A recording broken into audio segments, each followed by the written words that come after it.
Wow. That was a nice presentation. Thank you guys very much.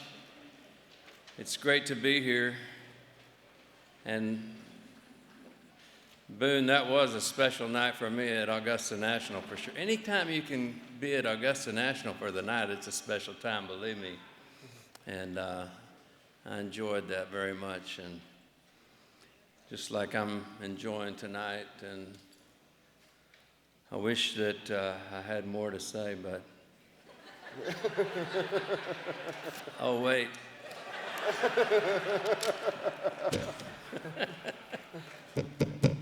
Some of this stuff really has already been said in the video, but I just want to, I wrote this on my computer, and I really don't, I mean, I know how to check emails and all that kind of stuff, but this was a struggle. But this is a great award, and I appreciate it, T. Boone, very much, and Park City's Quail. Thank you so much for honoring me tonight. And I want to thank all of you guys out there and girls for coming out and supporting this. It's a great cause. We all believe in it. You know, I grew up my whole life enjoying the great outdoors, and whether it was hunting, fishing, or sometimes just riding horseback through the great brush country of South Texas, you know, I just loved it all. And I've hunted whitetail deer forever. I mean, I just, like I said, my dad and was a big influence. My grandparents on both sides of my family were huge influences on me in hunting and fishing. My granddad on my mother's side taught me about hunting and fishing. He never had a ranch of his own, but he always had a hunting lease, and he always made sure that you know, there was a spot for me and my brother to go with him. And he always found those good stock ponds full of bass to take me, you know, and my brother and catch fish, and taught me how to do that and all of that stuff. And my papa on my dad's side, that's what we called him, he did have a ranch in Dimmitt County, and that's kind of where my dad, you know, taught me about whitetail hunting also, and where he gave me my BB gun, and I would go out and shoot whatever I could with that until I got old enough for a .22, and me and my brother were really terrible at that time with those things, and you know, but we survived all that. And my grandmother, she loved to fish in those old stock ponds too, and she taught me how to fish with a cane pole with minnows. Yeah. Unbelievable. Great memories. And I remember back in those days also that we had an abundance of quail. Lots of quail, bob whites and blues, just everywhere. And I hunted them, you know, when I could as a kid, but we never had dogs or anything, so my papa taught me how to call quail, bob whites, and I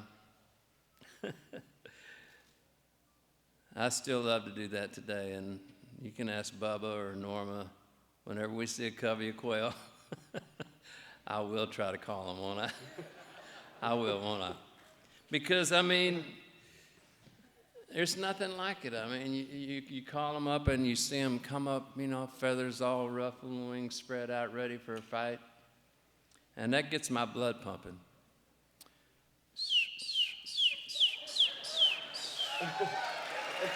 For those of you who don't know how to do it, that's pretty much how you do it.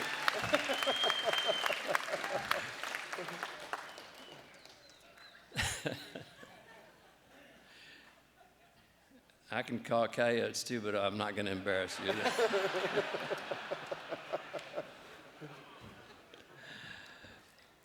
So In 1987, I bought my own ranch. And at that time, I had a lot of quail on it, a lot, just kind of like when I was a kid. And so I was able to afford some dogs, and I bought some dogs, and I had some great times hunting quail there. I mean, like Bubba said, there's nothing like seeing good dogs working, and you can talk to anybody that's hunted over dogs, and they'll tell you the same thing.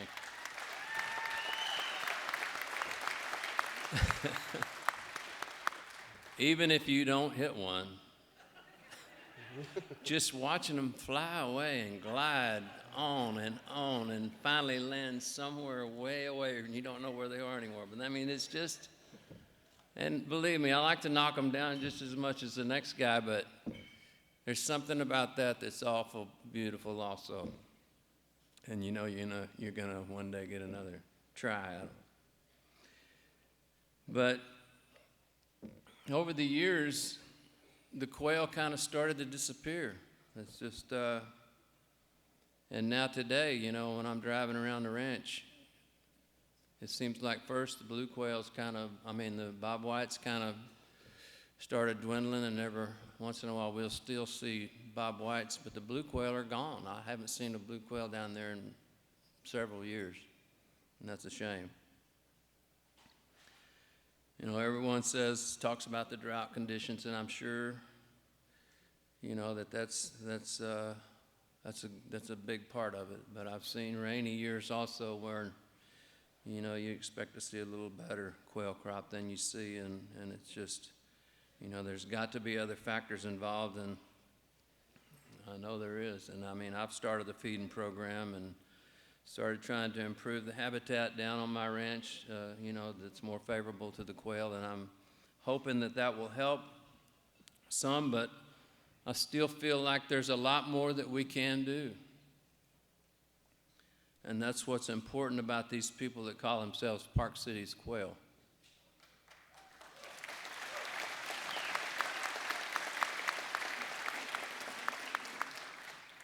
They're dedicated to finding out what the causes are for this decline and to bringing back our quail population to the numbers that we all remember and what they should be. And that's why I'm here tonight. And that's why I say everyone in this room deserves a huge round of applause for supporting this great cause. And I'm going to start it right here. For all you guys.